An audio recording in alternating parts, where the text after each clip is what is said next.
Ciao ragazzi, benvenuti a questo video. Io sono Alex Pineschi e ti voglio dare il benvenuto qua sul mio canale YouTube. In particolare, se non l'hai ancora fatto, ti invito a lasciare un like, ad iscriverti al canale, un gesto semplicissimo, gratis, che a me aiuta tantissimo, e se non l'hai ancora fatto, ad abbonarti al mio canale YouTube per essere così sempre sintonizzato ed aggiornato sui contenuti che pubblicherò proprio qua sul mio canale. Nello scorso video avevo probabilmente aperto un nuovo canale, quindi un canale dove c'è un flusso di video che, piuttosto che essere tecnici o che parlano del tiro e del mio lavoro e di quello che faccio, hanno voluto un po' riaprire, parliamo così, il vaso di Pandora, riscoprendo quello che è stato un pochino alcuni aneddoti che potrebbero essere interessanti a chi appunto mi segue proprio qua sul canale. Nello scorso video, che si intitola Come si vive in guerra, avevo dato una breve panoramica, diciamo a potpourri, di quello che poteva essere la vita normale di tutti i giorni che vivevo laggiù in Iraq durante il mio servizio come volontario con i Peshmerga curdi. A seguito di quel video sono successe molte domande, tanti di voi mi hanno scritto con messaggio privato chiedendomi di continuare appunto questo filone di video dove vado appunto ad esplorare e a riscoprire quelli che sono appunto dei momenti passati vissuti laggiù. In particolare una domanda che mi è stata fatta, e sapevo che prima o poi questo era un video che andava fatto non solo per chi mi segue, ma probabilmente anche per me, di raccontare quello che è stato il mio ritorno a casa. Quindi se ti interessa questo argomento, mettiti comodo, perché sarà un video dove esploreremo probabilmente uno dei momenti più particolari, più bui, più intensi, più tristi che ho passato negli ultimi 10 anni. E in particolare vorrei esplorare con te le motivazioni e quelli che sono stati per l'appunto i meccanismi mentali che mi hanno portato poi a vivere e a esperienziare determinate situazioni. In particolare ti chiedo che in questo genere di video io mi sto aprendo, ok? Ho deciso di farlo dopo tanti anni e ho deciso di farlo perché comunque, diciamo, i miei seguaci, follower, cioè chi mi guarda, non è interessato solo alla parte tecnica, quindi Alex l'istruttore, Alex Apitac, ma quello che ho capito che una porzione di pubblico è interessata anche ai risvolti umani, morali, etici di quella che è stata la mia esperienza. Sono convinto che magari tanti, anche professionisti che guardano questo canale, possono ritrovarsi in alcune parole e magari possono prendere spunto dalle mie parole per cercare di darsi coraggio, di darsi forza, di motivarsi, a prescindere che chi guarda sia un militare piuttosto che un privato cittadino, piuttosto che uno studente. Cioè io sono convinto che quello che ho vissuto e che quello che mi ha portato qua oggi può essere applicabile veramente a tutti gli aspetti della vita. Ho, diciamo, temporeggiato questi anni e non ho mai voluto, prima di tot tempo, andare a condividere col pubblico, quindi col mio pubblico, determinate esperienze personali. E ho scritto un libro, si chiama Peshmerga di fronte alla morte, che è uscito un anno e mezzo dopo il mio rientro dall'Iraq, e che racconta parte di quello spaccato. Quindi se non ce l'hai, se ti fa piacere invece approfondire, tra l'altro ho fatto anche la versione audio disponibile qua sul canale per tutti gratuitamente, e esplorare determinate situazioni che mi hanno poi portato a essere e a cambiare. Anche perché poi una cosa fondamentale, che quello che dico sempre, le esperienze che uno fa nella sua vita, che siano positive o negative, contraddistinguono in maniera, cioè tracciano come un aratro quello che è il nostro carattere. Ora, partendo dalla base, vi racconto un po' com'è stata la situazione. Quindi siamo rimasti che dopo circa 5 anni di permanenza laggiù, contraddistinta da diversi momenti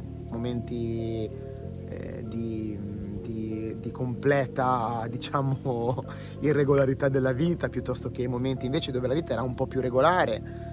Purtroppo è successo un evento, quindi una perdita personale, in particolare è venuta a mancare mia mamma dopo anni di, diciamo, di una malattia che un po' per, non so, un po' per beffa, un po' per un gioco strano del destino, è venuta a mancare proprio appena io ero tornato dalla licenza, perché sapevo che stava in condizioni piuttosto gravi, e appena iniziata, diciamo, quella che è stata l'ultima parte dell'offensiva della guerra contro l'ISIS, quindi siamo intorno al 2019.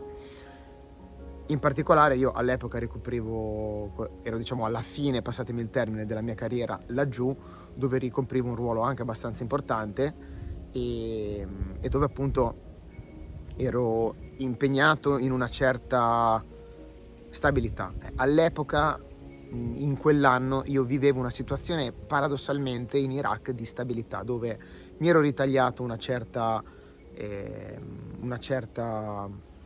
routine, ok, che mi piaceva, e a tutti gli effetti ero in una condizione stabile, quindi non c'era più l'instabilità del conflitto precedente, ma era diventato, ripeto, come dicevo prima, un'occupazione che mi divideva tra la formazione, l'addestramento e tutta la parte, diciamo, manageriale dell'unità che stavo servendo all'epoca, ed ero in un periodo dove paradossalmente le cose andavano bene, ero tranquillo.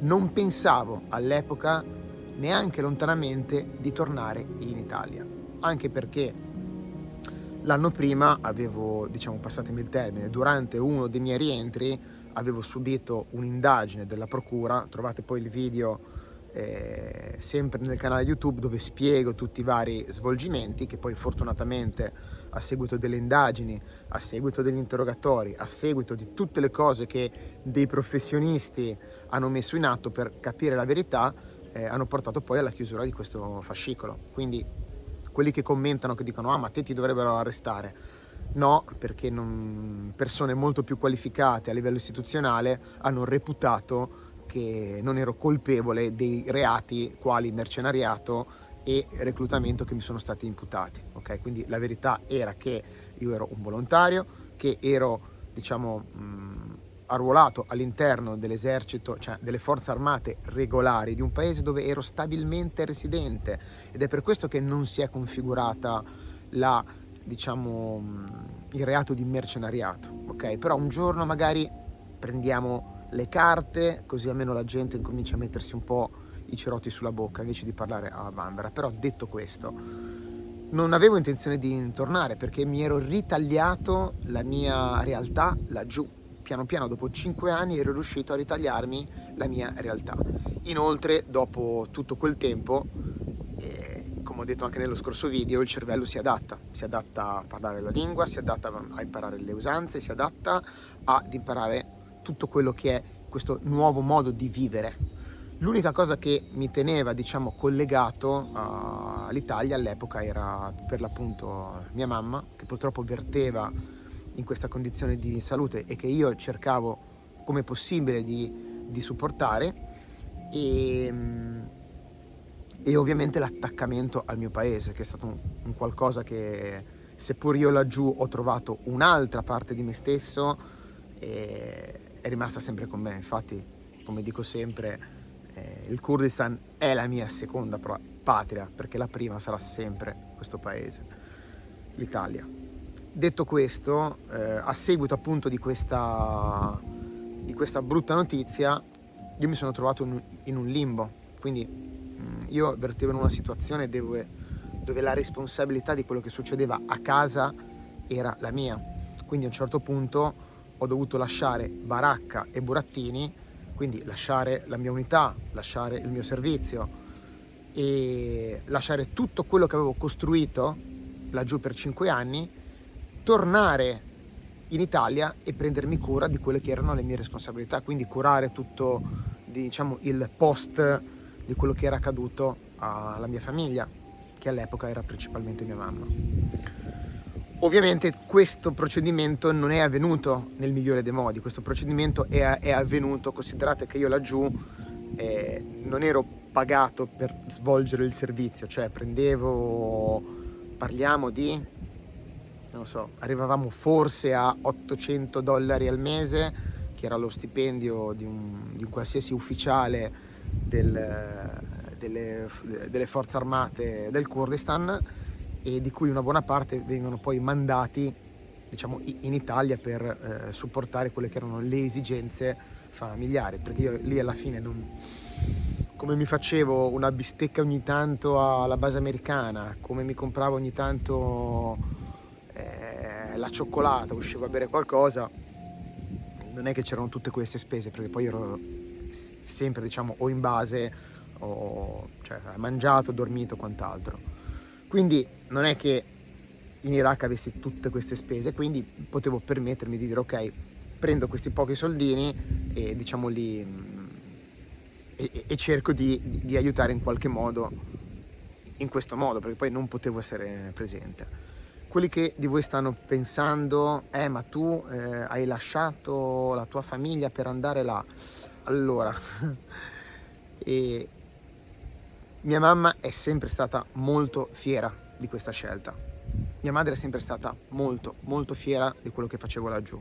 Tant'è che tutte le volte che tornavo in licenza a casa o l'andavo a trovare in ospedale, un aneddoto divertente, che le infermiere, i dottori, cioè quando io arrivavo, tutti sapevano chi era il suo figlio, ok? Quindi lei faceva vedere le foto, faceva vedere i video, e nella sua, diciamo, ingenuità, io arrivavo, mi ricordo, all'ospedale, dicevo, ah, ma te sei quello che cerca Bin Laden, perché nella sua, diciamo, ingenuità, senza, cioè, capite il contesto comunque, quindi era molto fiera, quindi è stata anche lei che mi ha spronato a dire vai, senti questa cosa, falla, stai facendo una cosa buona, stai aiutando delle persone, sono molto fiera di te. Quindi io sono sempre andato laggiù con il supporto morale di quella che per me era la persona più importante che avevo nella vita, che non ha mai pensato minimamente a frenarmi, ma mi ha sempre spronato a seguire quello che era il mio sogno, un sogno che io purtroppo qua in Italia all'epoca, per tutta una serie di vicissitudini, non ero riuscito a realizzare. Ok, quindi io in quel conflitto è come se avessi visto un po' una seconda possibilità di dire ok, posso andare là, posso fare bene, posso realizzare e coronare in parte il mio sogno, che era quello di combattere per una causa giusta, combattere contro un qualcosa di male e farlo vestendo un uniforme, una cosa che, ripeto, purtroppo per tutta una serie di vicissitudini non sono riuscito. Non è che dico no, non sono riuscito io, quindi anche i giovani che mi guardano, che non sanno, se, ragazzi, non fate quello che ho fatto io, perché, ripeto, l'ho già detto in altri video, a me mi è andata bene sotto tanti punti di vista, ma tanti altri è andata molto male sotto tanti altri punti di vista. Quindi i ragazzi giovani che guardano questo video, non fate quello che ho fatto io, ok? Piuttosto, se vi piace la divisa, se vi piace servire il vostro paese, fatelo secondo il sistema, per l'appunto, delle nostre forze armate. Chiaro che la cosa più bella che potete fare è servire il vostro paese. E detto questo, quindi c'era questa situazione dove comunque lei era positiva in quello che stavo facendo, quindi ero anche spronato a stare là e a cercare di fare bene, quindi condividevo con lei i risultati, cercavo di condividere con lei i nostri successi, e lei di questo era molto fiera. Purtroppo quando è successo che lei è venuta a mancare, non è che io avessi tutti questi soldi da parte, perché, ripeto, una buona percentuale di quello che prendevo come contributo lo mandavo in Italia, e quello che restava era veramente poco, quindi mi sono ritrovato catapultato, cioè alla fine del conflitto, effettivamente di fronte a una scelta, quindi restare oppure tornare e ricominciare la mia esistenza. Quindi sono stato qua, ho servito 5 anni, dall'inizio alla fine di questo conflitto ho cercato di fare quello che potevo fare con le mie capacità, con le mie possibilità. Ora il destino mi ha dato una tirata d'orecchie e mi ha detto torna a casa. C'erano già stati altri eventi dove il destino mi diceva torna a casa, basta, e io non l'ho ascoltato. E a me, non so se credete in queste cose, però a me piace pensare che con la morte di mia mamma il destino mi abbia detto sai che cosa c'è? Non capisci? Bene, allora adesso ti faccio male. Ora ti faccio male e torni a casa. Molli tutto, ti riprendi la vita in mano e torni a casa. E così è stato, perché dopo 5 anni passati laggiù sono tornato a casa. E sono tornato a casa con poco più di, non lo so, penso neanche $300. Questo perché? Perché una volta finito il trattamento, una volta finito il mio rapporto col mio reparto, non era previsto nessun TFR, nessun trattamento di fine rapporto, quello che avevo era perché sono riuscito a vendere l'equipaggiamento che avevo, sono riuscito a vendere quello che avevo e sono per A, comprarmi il biglietto per tornare a casa e B, per ricominciare una vita da zero. Ok, con tutto quello che ne consegue di tornare a casa e organizza tutto quello che era il post di una perdita in famiglia così importante, quindi sia a livello diciamo emotivo ma soprattutto anche a livello pratico. Cioè io mi ricordo sono tornato a casa e ricordo che ho fatto, cioè il mio reparto mi aveva fatto il biglietto a Roma, ok?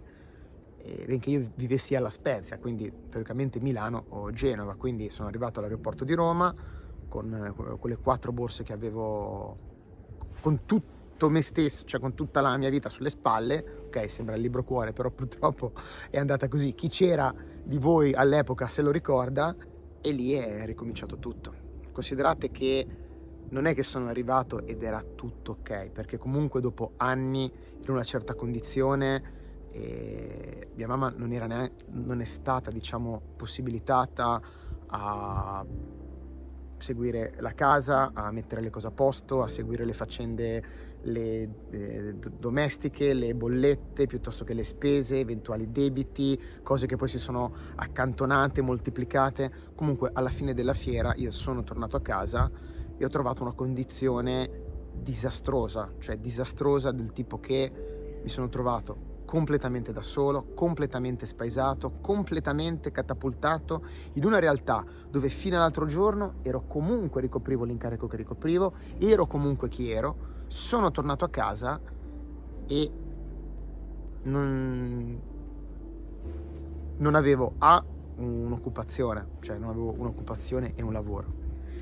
Non avevo una cerchia, passatemi il termine, sociale, quindi dopo anni che una persona vive fuori all'estero, torna e non trovi tutti ad aspettarti a braccia aperte, e non c'era una situazione a casa stabile e non c'era una situazione a casa rilassata dal punto di vista, sono onesto, anche dal punto di vista economico. Questo perché?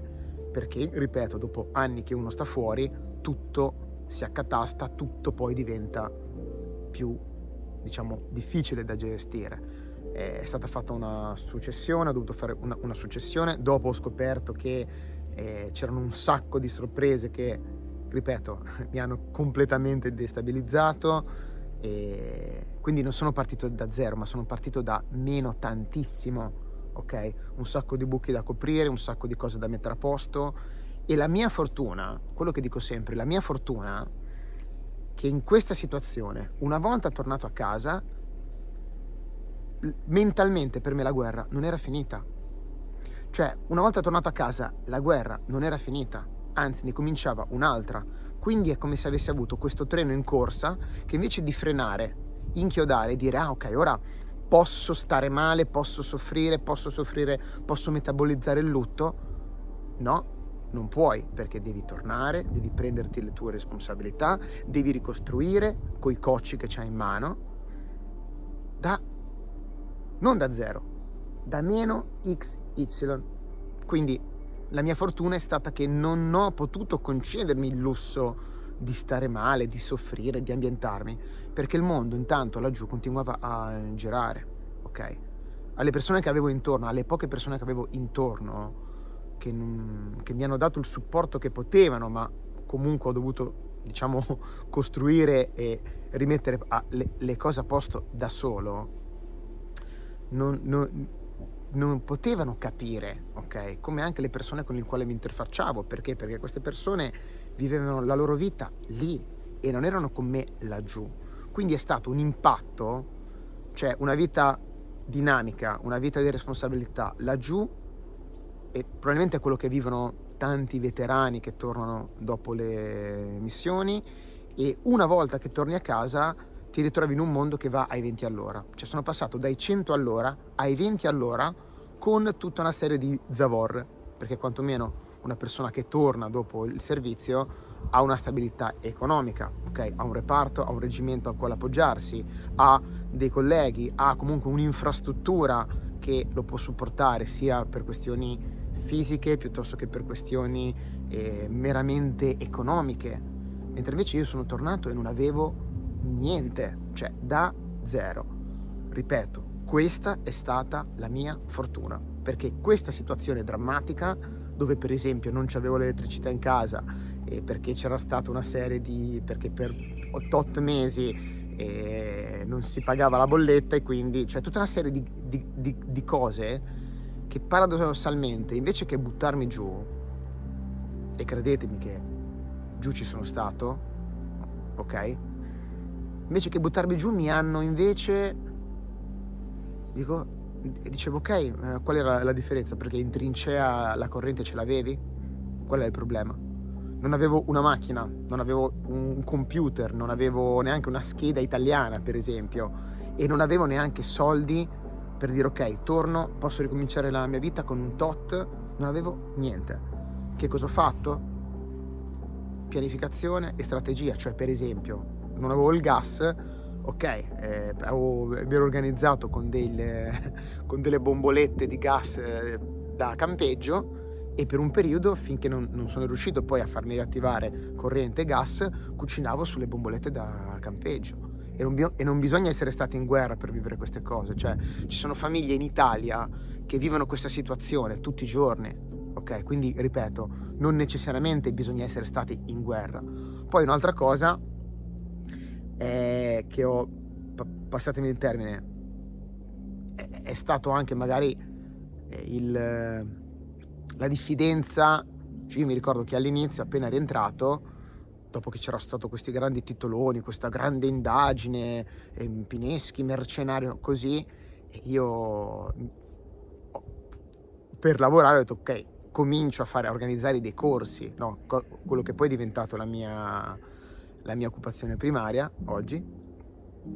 E mi ricordo che tanti poligoni non volevano che io andassi lì a fare corsi. Non lo so, un po'. Io dicevo, guardate che è tutto a posto, il fascicolo è stato chiuso, non c'è nessun problema. Però ricordo che trovo difficoltà a trovare poligoni che mi ospitassero, un po' per diffidenza, un po' per queste cose qua. Poi, tanta diffidenza e lì anche cattiveria da parte del mondo, diciamo, dei social network, perché comunque io cercavo di promuovere le mie attività, cercavo di, come si dice, di promuovere quello che facevo, e lì si è aperto un filone di hating veramente senza limiti. Infatti vi chiedo, fate molta attenzione a come commentate questo video, perché non accetto mancanze di rispetto nel modo più assoluto, ok? Sono già fioccate delle querele, sono già fioccati dei risarcimenti, e molta attenzione a quello che scrivete, ok? Perché davanti avete una persona e non un cartonato di plastica, ok? Un guscio vuoto. Quindi vi dico, benvenuti, guardate il video, commentate con rispetto, ma cercate di rispettare la persona che c'è davanti, perché la mia storia potrebbe essere quella di ognuno di noi e anche di voi. Chiusa parentesi. Dicevo, quindi morale, poi non è che all'inizio i corsi andassero bene, E quindi ovviamente ho cominciato a cercare lavoro, però per esempio non avevo un computer, quindi senza computer non potevo fare il curriculum, quindi non avevo neanche internet, quindi andavo all'inizio all'internet point dove c'erano i pakistani, non mi ricordo neanche, quindi ho cominciato a mandare questo curriculum, poi successivamente sono riuscito a entrare grazie all'aiuto di alcune persone, grazie all'aiuto degli amici, perché sono stato anche aiutato ed è per questo che io oggi cerco di dare una mano a tutti come posso. E nel mondo della security sono riuscito poi all'inizio a fare dei servizi come guardia giurata, quindi sono riuscito poi a trovare un lavoro, crearmi uno stipendio, crearmi una stabilità economica che mi permettesse poi, perché con lo stipendio poi sono riuscito a comprare una macchinina che mi permetteva poi di spostarmi, perché io i primi mesi andavo in giro a piedi e col motorino di un mio amico che mi aveva prestato. I corsi all'inizio andavo a farli in treno, cioè partivo col treno alle 4 del mattino, mi sparavo 2 ore di treno e camminavo fino poi alla sede del corso che dovevo fare, ok?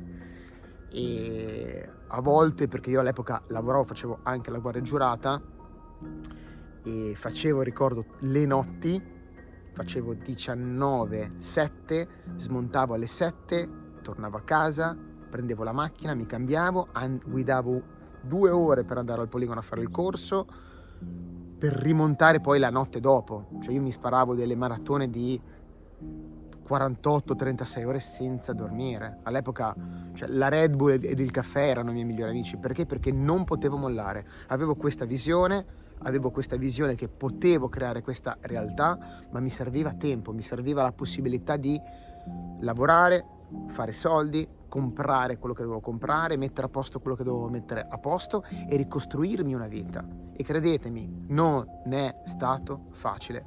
Diverse volte ho avuto dei crolli, ok, sono molto onesto. Diverse volte ho dovuto affrontare la diffidenza, l'odio, ho dovuto affrontare anche l'onere delle mie scelte, perché io capisco che la mia scelta non pretendo che sia condivisa, ma quantomeno pretendo che sia rispettata. Io non mi sono mai voluto ergere a dire io non sono più un militare, ok? Non sono neanche più un guerriero, lo ero probabilmente prima, ok?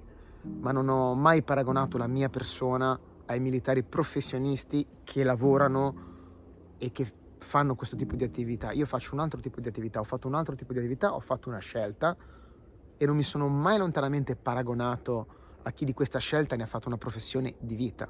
Oggi, dopo tanto tempo, dopo delle esperienze che ho acquisito, ho creato appunto questa visione che è Apitaka, quindi la mia scuola di tiro dove cerco di condividere la mia esperienza, ok? Quindi questo è stato un procedimento lungo, durato, ma neanche tanto, perché, ripeto, all'epoca facevo 2-3 lavori, e facevo la guardia giurata, facevo i corsi al poligono, poi cercavo di arrotondare come potevo.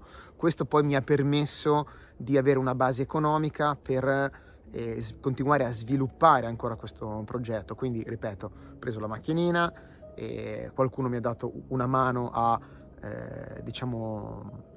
costruire questa stabilità, poi successivamente sono riuscito a farmi strada, in questo settore, a raggiungere, determinati risultati, fino a che poi un giorno sono riuscito a licenziarmi, quindi sono riuscito a lasciare quel lavoro che era una cosa bella sotto certi aspetti ma massacrante, per dedicarmi completamente a quello che poi è stato il mio sogno, quindi creare questa realtà che è per l'appunto Apitac, ok?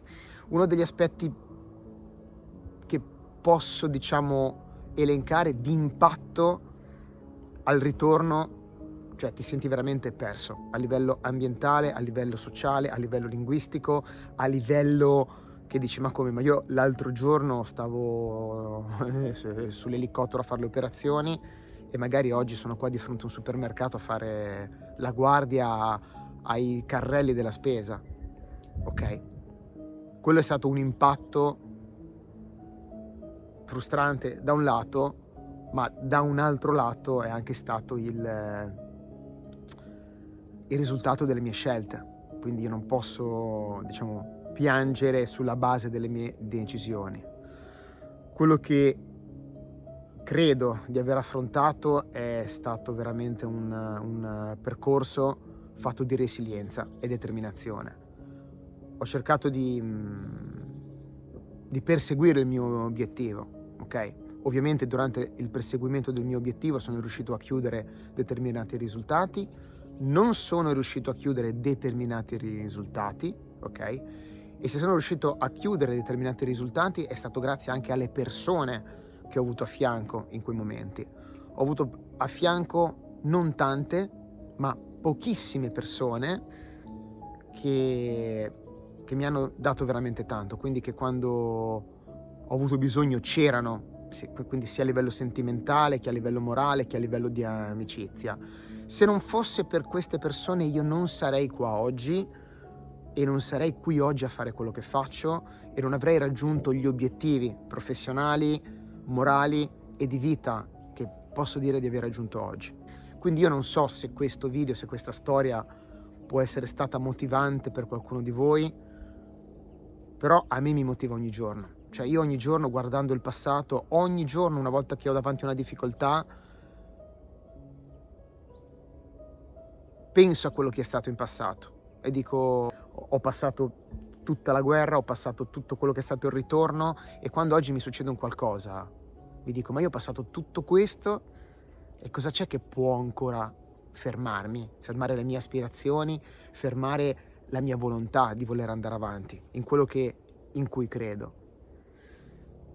Non lo so, probabilmente nulla, probabilmente ci sarà qualcosa che non riuscirò a superare, non lo so, però quello che dico sempre è che la differenza la fa non quello che ci succede ma come reagiamo.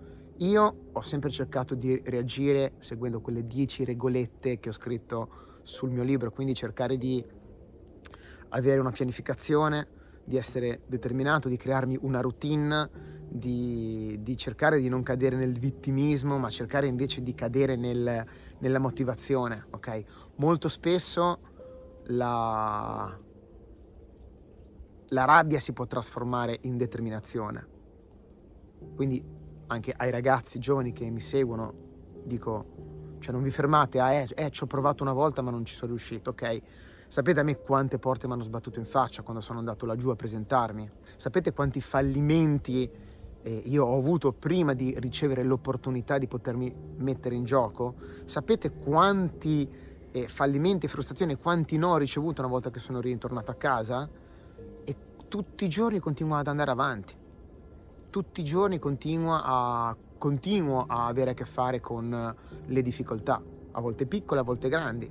Però, ripeto, non è quello che ci accade, ma è come reagiamo che fa di noi dei vincenti o dei perdenti.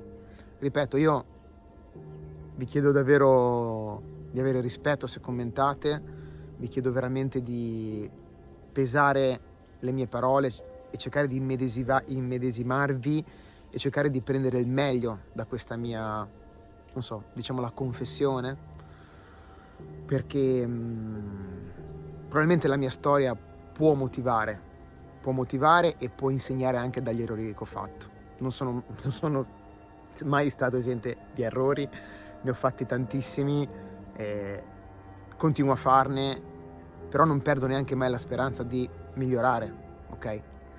Io vi ringrazio di avermi seguito per tutto questo tempo, più di, mezz'ora. Vi ringrazio se volete lasciare un commento positivo. Vi prego, le negatività tenetevele per voi, non è veramente proprio il periodo storico per avere le vostre negatività. Vi ringrazio se vi iscrivete al canale, se lasciate un like, se condividete il video e se volete avere informazioni sui miei corsi, sui miei percorsi e se volete far parte della mia scuola, la mia accademia Apitac, www.apitac.it. Vi ringrazio e come dico sempre, keep it real. Ciao. Ci vamos a stare. Sempre male. Niente, cosa vuoi che ti dica? In pratica siamo qua, siamo sul punto d'uscita dei target e in pratica ciao.